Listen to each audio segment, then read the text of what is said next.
Darwin's blind faith. Okay, what do I mean when I say Darwin's blind faith? I will get to that. When Darwin was alive and he wrote his Origin of Species and he studied the Cambrian explosion, right? So the Origin of Species, by the way, states that all organisms come from a universal common ancestor, that every species evolved from a single-celled organism, which would have been the first single-celled organism. So though that is universal common ancestry in a nutshell. It's the tree thing where you see animals on the tree if you don't know. I mean, some people might not. Those of you who are a little bit more informed on who Darwin was and what this is, then please have a little bit of respect. Um, but what happened was he studied the Cambrian explosion, and he studied one site in particular, which was may have been the I know it was like maybe the main site where they studied the Cambrian explosion. And what he looked for, because he's found all this variation in these life forms, in these fossils, that were called the Cambrian explosion, right?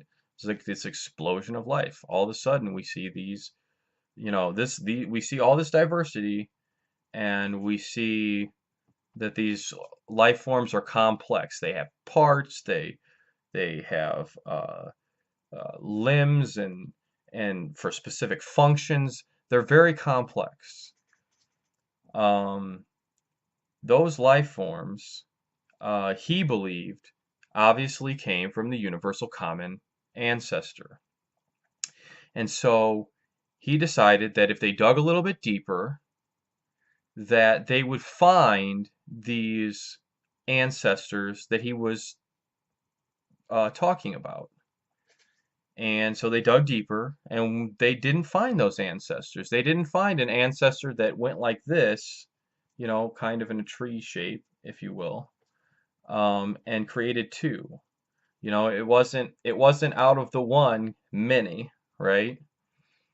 It wasn't like everything broke off like that, or even, came up and then came up and then, you know what I mean? It's not like things were branching off. They didn't find anything.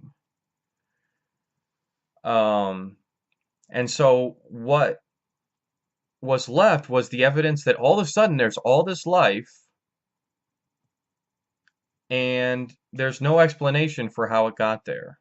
There's just this life, all this diversity and all these complex organisms, and where did they come from? And so this caused Darwin to doubt his, to openly address his doubt at his model, which a scientific model is you know, a way of putting things, it's a way of believing. You're basically saying this is how I think things happened, and then you put it under scrutiny to see if it holds up, right?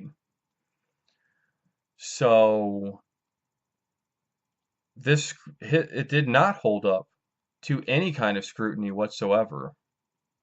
And in Darwin's lifetime, he increasingly was doubtful of it. Now, and that's openly. Now, what did he uh, look at? What was it to him in private? How did he look at that in private? Did he just not believe it at all, and for vanity's sake, he just said that I only doubt it? Or did he really establish his own blind faith in it, even though all the evidence was pointing the other direction? That that it wasn't that his model was not correct. Well, I tend to believe that he believed that his model was correct, even though he could find no evidence for it. Um, or maybe, with his finches, or whatever, which is very little evidence to one finch coming from another finch is very little evidence to say that every animal came from every other animal. That's very uh that's very much a stretch to say that one animal adapted its beak and became another species, therefore every species came from each other in this way. That is a big stretch when you're talking about how many species actually exist. So anyway, I think it's more because I believe that Darwin was an independent thinker. I believe that this abstraction that he had in his mind, he was convinced of. And this led to him having blind faith in what he believed. Um, but there was no evidence for it. So that is why I titled this video, Darwin's Blind Faith. Thanks for watching this. I've put out a few videos now, so if you find what I'm talking about to be intellectually stimulating, if you respect my opinion but disagree, if you like what I'm doing, please like my videos and subscribe. And even if you don't, please just do it for the, maybe just for goodness sake. Let's put it that way. I couldn't think of the term that I was looking for.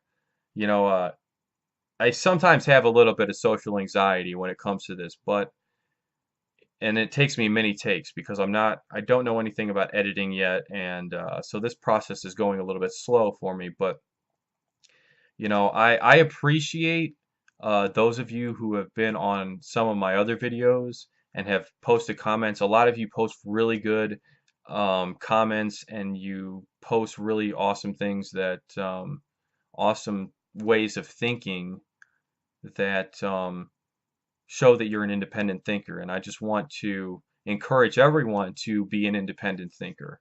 I think that being an independent thinker is an important thing.